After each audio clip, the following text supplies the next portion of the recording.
Okay, cool. Let's chat about fragmented data. This is one of the issues that almost all sustainability managers and teams are encountering. And there's a couple of things that we can cross off in this area. Let's start off by covering why companies are struggling to consolidate emissions data across departments and then external sources as well.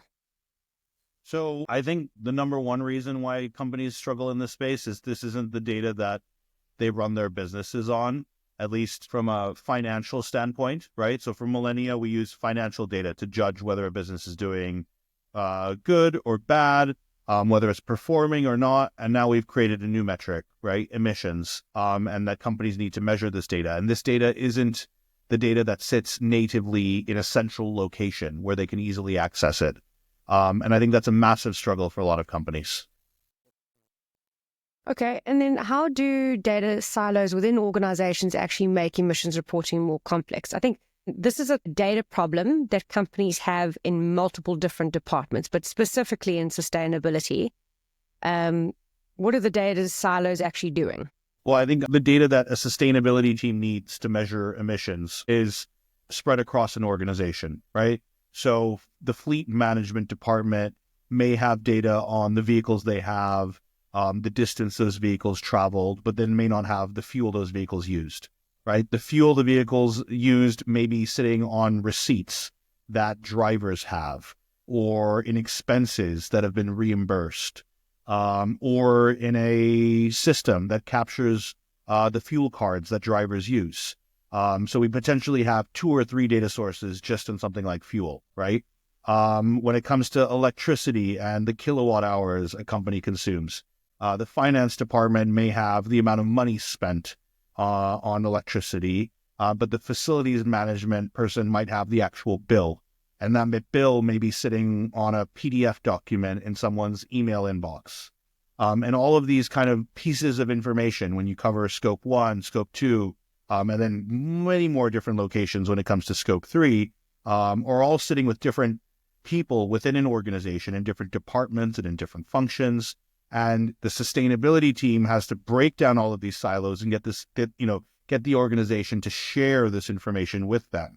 And in many ways, when they ask for this information, they're having to create a duplicate request to that person's job, right? For them to capture that information somewhere and share it with the sustainability team. So they're creating more work, which in many cases just, results in like the company acknowledging the fact that they do have silos and that they don't like sharing a lot of information and doing extra work that goes beyond their normal job.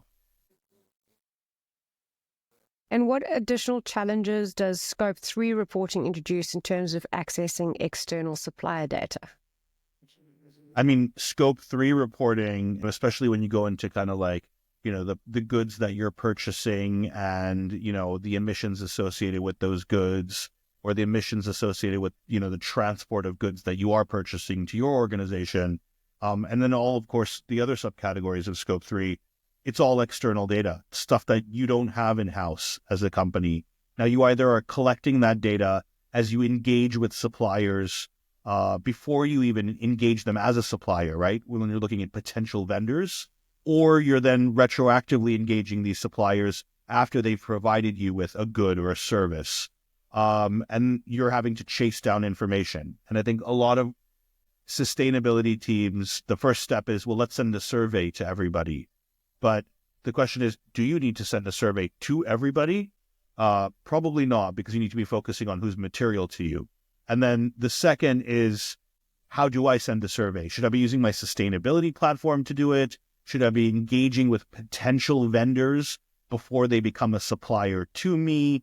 And if I have already engaged with someone and if I purchased something for them, how do I collect this information? Do I use a piece of software like Zeroe to do it? Should it be embedded within my vendor registration process? So I think it's a matter of like figuring out a number of different things, right? Like, where is that information? Who has it? Who should I be collecting it from?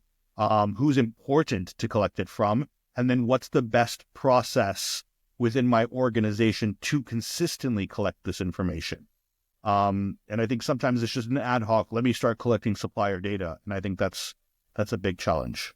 Okay, so considering that data is fragmented, it's dispersed across teams, departments, entities around the world, different suppliers, how would a company begin their data collection journey?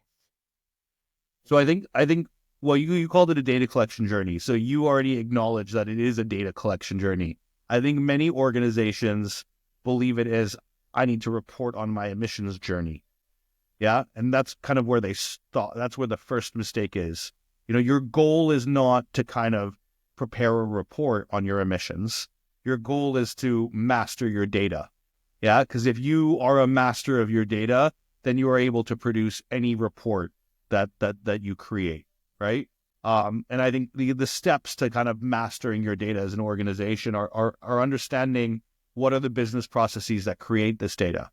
So if I'm looking at different emission subcategories and looking at, I need to measure my scope 1 emissions for mobile combustion. Well, do I understand how I purchase fuel in my company, right? Am I purchasing fuel and delivering it to a depot, and then consuming it from that depot by issuing it out to hundreds of vehicles? Or am I purchasing fuel and consuming it through many different points of sale? And I think understanding the business processes within a company that create data, understanding where that data is being captured within that, within that organization as part of that business process, and figuring out what is the most granular source of truth I can access to use this data to calculate my emissions. And then obviously making sure, how does that connect back into my financials? Because if I can't, kind of make those connections, I'm not able to create valuable information for leaders within my organization.